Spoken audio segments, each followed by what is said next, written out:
This story is brought to you by the good folks over at Ellsworth's famous spider petting zoo, which is open year-round. All visitors welcome. At first, Johnson thought it was a joke. Speeding down the country road, the crude sign was only a blur. But it was that one word. Slowing down, he swung the Lexus onto the paved shoulder. In the rearview mirror, he could see it clearly. The sign was tacked to a stick that was stuck in the ground just beyond the paved shoulder.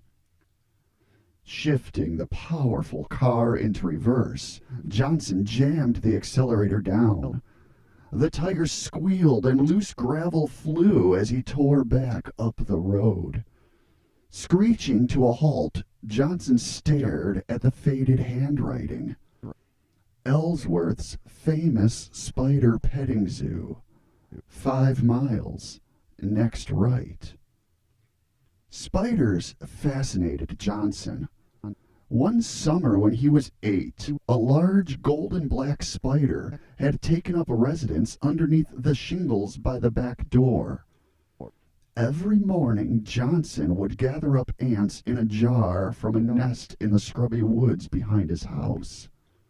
One by one, he would drop the wriggling insects into the web. With lightning speed, the spider would spring from her hiding place and race towards the victims. Sinking her fangs into the ant, she would retreat, waiting for the poison to take effect. When the ant slowly stopped struggling, she would climb back down and delicately wrap her prey in a white shroud. This continued until one day his mother caught him. "What a cruel little boy you are!" she scolded between clenched teeth as she pummeled his backside. He could still feel the shame of being spanked. Years later, in a rare moment of remorse, Johnson wondered what it was like for the ant, trapped, helpless, waiting for the spider to return. Did they know fear or horror? Or was that something only humans experienced? The insect brain was too small, he told himself. Or so he hoped. 5 miles, thought Johnson. This side trip might only add another half hour or so to his journey. He would still have time once he got to his motel to have a shower. The dinner meeting with the buyer from the supermarket chain wasn't until 6 o'clock, and it was only 4 now. Coasting forward, Johnson scanned the road looking for a turnoff. About 100 yards ahead, he saw a lane that intersected with the highway. Flicking on his turn signal, he shot a quick glance at his watch. "If I don't find it in 15 minutes, he promised himself, "I'll turn back." Accelerating smoothly, he turned onto a well-paved secondary road with deep ditches on either side. Punching the buttons on the CD player, he stretched his arms, settling back into the soft leather seat. As the throbbing beat of Queen filled the Lexus, his mood lightened. An unexpected adventure in an otherwise boring day. Johnson hated his job. Endless meetings with bad food and balding buyers. Too many drinks and too many hangovers. And he was packing on the pounds, too. "I have to get back to the gym," he reminded himself. The only redeeming feature of his job was that he was good at it. Top sales rep for the last 3 years. "I should have been an actor," he told himself. "Instead, I'm selling toilet paper to these turkeys." As the needle on the speedometer crept higher and higher, The neatly kept fields and freshly painted houses became a blur. Mile after mile slipped by.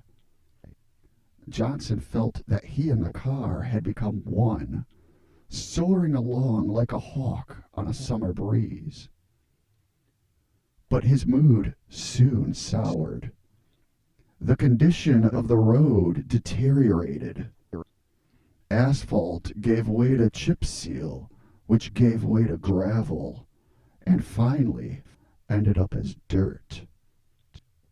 Johnson jumped on the brakes when a huge pothole emerged in the center of the road. Cursing the delay, he checked his watch again. It was almost 5. The long drive down the country road had dulled his sense of time. "I better turn around," he cautioned himself. As he studied the road ahead, looking for a safe place to make a U-turn, he saw it. An old farmhouse set back from the road. If it hadn't been for the pothole, he would have missed it completely. By the mailbox, a freshly painted sign read, "Ellsworth's famous spider petting zoo, open year-round. All visitors welcome." This must be the place, he concluded. Carefully turning up the heavily rutted lane, Johnson wondered what he would find. Perhaps one of the locals was playing a joke on the tourists, he mused.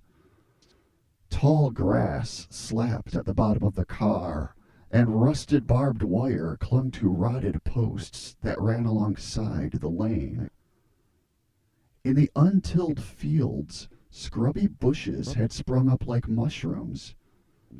Johnson tried to imagine what the farm looked like in better days, but it was impossible. When he reached the top of the hill, the farmhouse looked even more decrepit. Blistering paint hung from the wooden shingles, and there was a disturbing sag in the middle of the roof. What once had been the side garden was now occupied by tall thistles, and a mass of tangled timbers indicated the former site of the main barn. Except for the glass still being intact in the windows, the house looked abandoned. "Where is everybody?" thought Johnson. In response to his question, an old woman dressed in a black skirt and a woolen sweater stepped out the side door. She was gnarled and withered like the lone apple tree that stood in the yard. Johnson guessed she must have been at least 70, maybe even 80 years old. "What do you want?" she spat. Turning off the CD player and rolling down the car window, he replied, "Is this the petting zoo?" "That's what the sign says, don't it?" Ignoring her rudeness, Johnson continued, "Are you open?" "I'll get Jake. He out back chopping wood." He watched as she shuffled down a dirt path and disappeared around a corner of the house. Charming, thought Johnson. Opening the car door, he stepped out. Despite the poverty, the farm had a certain rustic appeal which reminded him of the house that he grew up in the country. But there was something odd, something missing. Where are the flies? Thought Johnson. On most farms, the low buzz of the black swarms was constant, but here there was none. Except for the moaning of the wind, it was quiet. Perhaps it was the lack of animals, he thought, or maybe it was the stiff breeze at the top of the hill that kept them at bay. Glancing at his watch, he frowned. It was after 5 o'clock. If he did not get back on the road soon, he would be late for his appointment. Either that or skip his shower. After driving all day, Johnson did not want to skip the soothing ritual. Taking one last look around, he reached for the handle of the car door. Just then the old woman reappeared, and behind her an even more wizened up old man wearing faded blue overalls and a nicotine-stained undershirt. Stopping at the corner of the house, the old man spat out a long jet of chewing tobacco on the ground. Wiping his mouth with the back of his hand, he paused momentarily to study Johnson. Speaking to the old woman, he said in a low tone, "Thought I heard a car come up." "Wants to see your spiders," she said before she turned away and went back into the farmhouse, letting the screen door slam behind her. "You want to see my spiders, young fella?" "Sure, if you're open. How much?" Looking over the Lexus, he scratched his ruddy face and said, $50. "50? That's ridiculous." Shrugging his shoulders, the old man said, "Take it or leave it. I got work to do." Then he spat out another long jet of chewing tobacco and turned to go. "I can't leave now after coming all this way," thought Johnson. Taking another quick glance at his watch, he said irritably, all right, but this better be good." The old man smirked and licked his lips as Johnson whipped out a crisp $50 bill from his wallet. Johnson did not like the old man's greedy look and hastily shoved his wallet back in his pants pocket. "Thanks," said the old man sarcastically, snatching the bill from Johnson's hand. Looking it over carefully, he folded it up neatly, stuck it in his pocket, and said, "Follow me." The old man led Johnson down an overgrown path to a shed at the back of the farmhouse. Inside, the dim glow of fluorescent tubes highlighted the dozen plywood shelves that ran along the walls. In contrast to the rest of the farm, the shed was neat, almost antiseptic in appearance. Sitting on each shelf was a glass terrarium filled with twigs and rocks. In the case closest to Johnson, a small garden spider was spinning a web in the corner. "That's an orb spider," said the old man. "I know," said Johnson, annoyed by the interruption.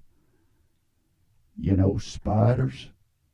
"A bit," replied Johnson. "I used to study them when I was a kid." "I bet you're the type that like to feed 'em, eh? Catch bugs, drop 'em in, see what happens. Fun, ain't it?" Suddenly, Johnson was uncomfortable. How did he guess my secret, he wondered. Johnson felt the warm rush of blood to his neck and ears as he started to blush. "No need to be ashamed, young fella. All kids do it. It's natural." Trying to change the topic, Johnson asked, "You been at this long? Keeping spiders?" "Yeah, I've been at it a while. Most folks are scared of spiders. Not me. Me and spiders get along real good." Johnson turned back to watch a large black spider in another case sucking up the half-digested slurry of his latest victim. Trying to be polite, Johnson asked, "Bet you don't get many visitors here, being so far from the highway." "Don't need 'em," said the old man. "This is just a sideline." Pausing for effect, he added, "I breed 'em." Johnson looked puzzled. For the college, explained the old man. They use 'em for research. Does it pay well? Good enough. Ah, they don't know squat about spiders, said the old man, spitting on the floor. Johnson looked down and saw that a streak of the sticky black tobacco had splashed on his shoes. I've been doing research of my own, said the old man proudly. Spiders are just like any other critter. Cows, horses, dogs, they're all the same. Breed the best with the best and you get the best. Or The old man's voice trailed off as he started to laugh. There was something about his tone that made Johnson uneasy. You want to see my prize winner? Johnson looked around. Oh, she ain't here. I keep her out in the barn. She kind of makes these critters nervous. I can't say I blames 'em. You want to see her? The way the old man said it, the question sounded more like a challenge. Johnson hesitated. He wanted to say no, but he could not let the old man see that he was afraid. Sure, answered Johnson. What could it be? He asked himself. A tarantula? With the old man in front, they went down a lesser-used path to a small barn behind a stand of trees that made it invisible from the farmhouse.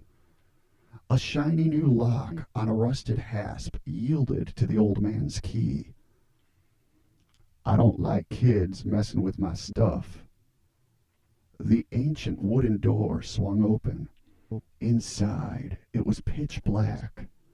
Johnson hesitated. What was it that made him apprehensive? His mouth felt dry, and he tried to swallow. Go on in, taunted the old man as he shoved Johnson through the door. Stumbling on the raised sill, Johnson fell to one knee, ripping his pants. There's a light switch ahead of you, the old man reassured him. Just pull the string. The stench of moldy hay made Johnson gag. Where is it? The spider, he called out. She's in the back. You can't miss her. Where's the light? Right in front of you. Can't you see it? Mocked the old man. Johnson stretched out his hand. At first he couldn't feel anything. Then slowly, groping in the air, he caught hold of it. Johnson's heart leapt in relief. But there was something strange. The line didn't feel like string. It was sticky, like a... Pulling the line, Johnson knew he had made a mistake. Something rustled in the rafters above him, and bits of straw floated down. Johnson bolted for the opening. Enjoy yourself, cackled the old man as he slammed the door and locked it. Let me out! Let me out! Shouted Johnson, pounding on the door. Let me out, you old buzzard! But it was no use. The dried-out wooden door was like iron. Pausing to catch his breath, his fists throbbing, Johnson looked around. Slowly, his eyes grew accustomed to the dark. What appeared to be a black chasm was, in fact, the side entrance to the barn. There must be another way out, he thought. But where? In the gloom, he could see that beyond the entryway there was a large open space, and beyond that a boarded-up window through which thin shafts of sunlight streamed. Great! All I have to do is cross the barn, pull off one or two of those boards and climb out, thought Johnson. Then I'll show that old man. $50. He'll wish I had never stopped. Then he heard another rustle overhead, and more straw floated down. "Who is it? Who's there?" he called out. "I'll bet it's that old man," thought Johnson. "He thinks he's going to scare me." "Sure, you just keep that up, old man," Johnson called out again. "Let's see how much laughing you do when I bash your face in. But first I've got to get to that window." "Be careful," he cautioned himself.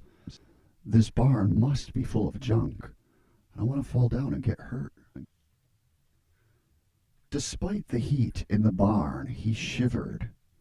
Licking the sweat off his upper lip, Johnson slowly picked his way across the wide, wooden planked barn floor, being careful not to trip. Shadows of old machinery and tools loomed around him. A leather harness hung from the wall. There was a particular smell, too, a peculiar smell. It reminded him of a package of chicken that he once left in the trunk of his car on a hot summer's day. It was the sickly sweet scent of rotting meat. "Oh, gross," muttered Johnson. "There's a dead animal in here." In less than a minute, he had crossed the barn and was standing in front of the boarded-up window.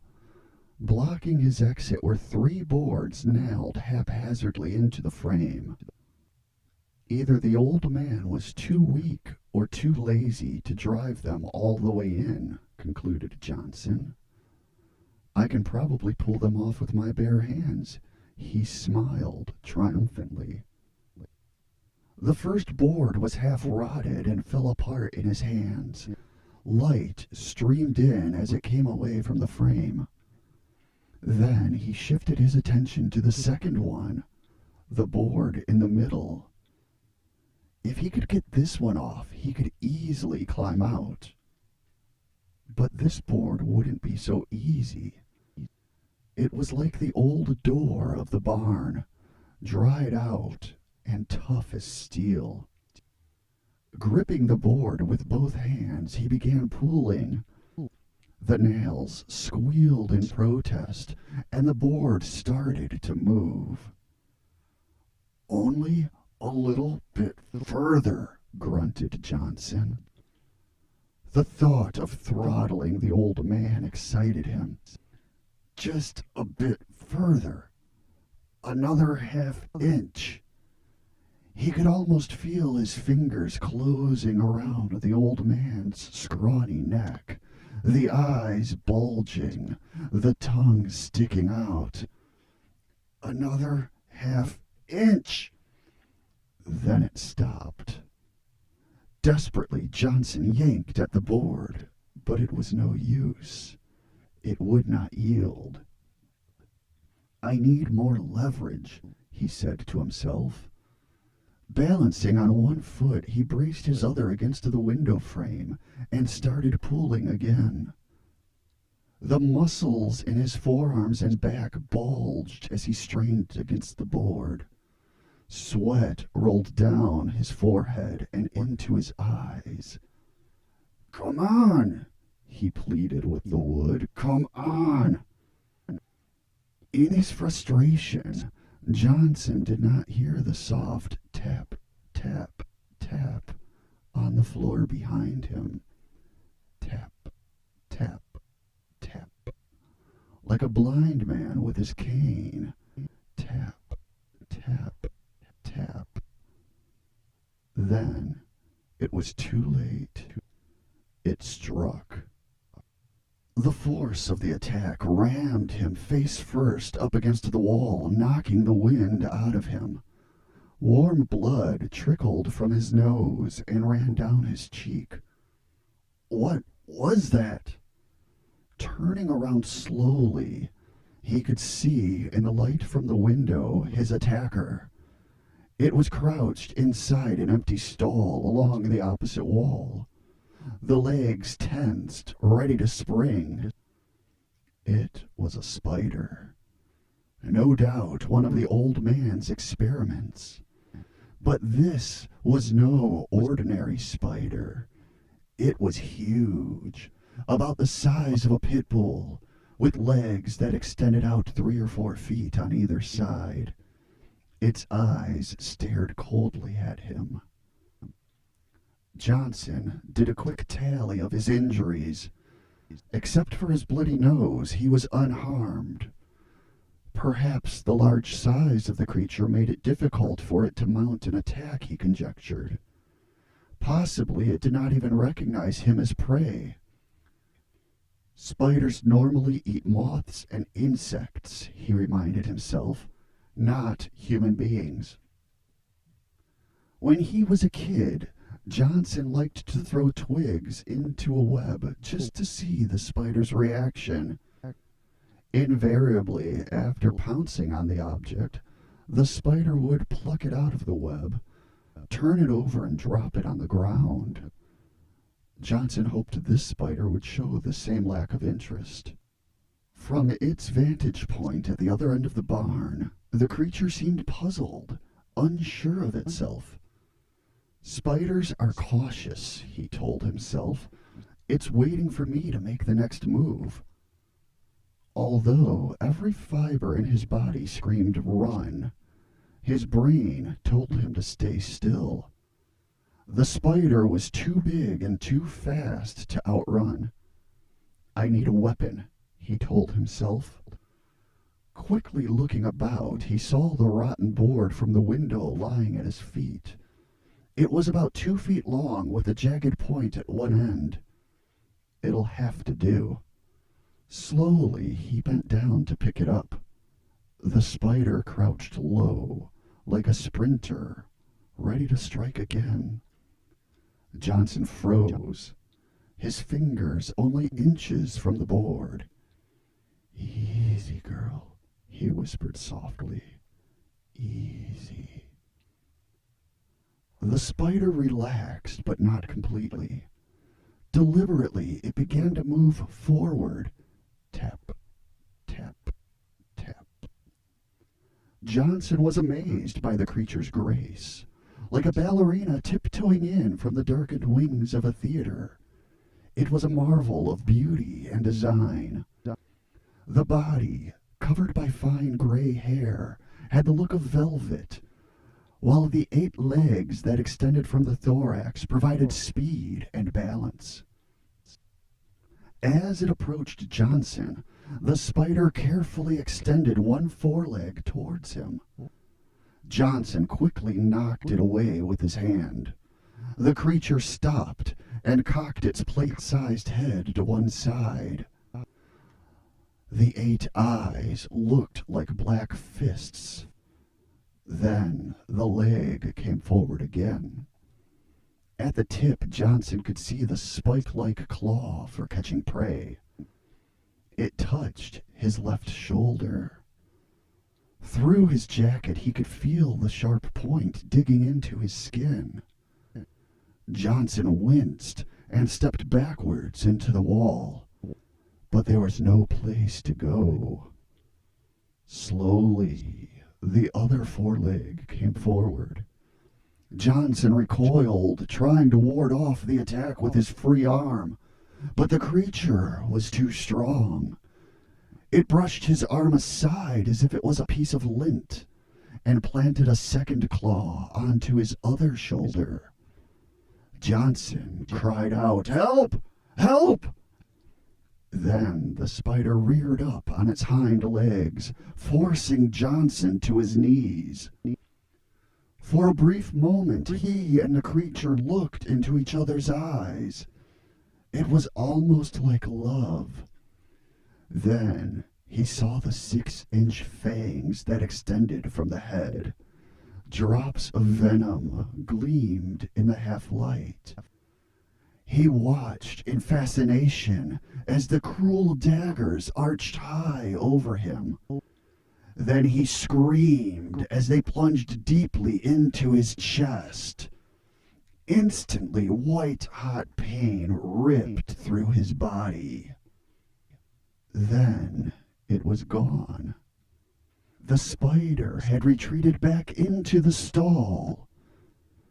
Johnson knew that he had only a minute or two before the poison paralyzed him. "This is it," he said to himself, "my only chance." Ignoring his wounds, Johnson turned back to the window. Grabbing at the board, he yanked and pulled to no avail. Already the venom was having its effect. His hands were numb, and his arms felt like lead. Gasping for air, he threw himself at the boards again and again. But it was no use. He was beaten. Great sobs shook his body as he slumped to the floor. The last thing Johnson saw before he lost consciousness was a spider tearing a piece of flesh from the back of his hand. Back at the farmhouse, the old man picked up the whiskey bottle from the kitchen table, poured himself another drink, and plopped down on the ancient lazy-boy recliner. "How long it take, Jake?" asked the old woman. "Not long," he grunted. "They ain't et since Sunday." "Get a better sign then. Attract more folks." "Nah, sign's okay. Anyway, we don't need a crowd," said the old man, taking a long, hard swallow. "What you gonna do with this car?" she asked, standing at the window admiring the now ownerless Lexus. "I hear young Dougal needs one for running moonshine. Willing to pay a good price, too," said the old man. "Won't he ask questions?" wondered the old woman, pouring a drink and easing herself down onto a dusty couch. "Nah, he don't care," snickered the old man. "I'll talk to him tomorrow. Meanwhile, pass the remote. I want to see what's on Dr. Phil."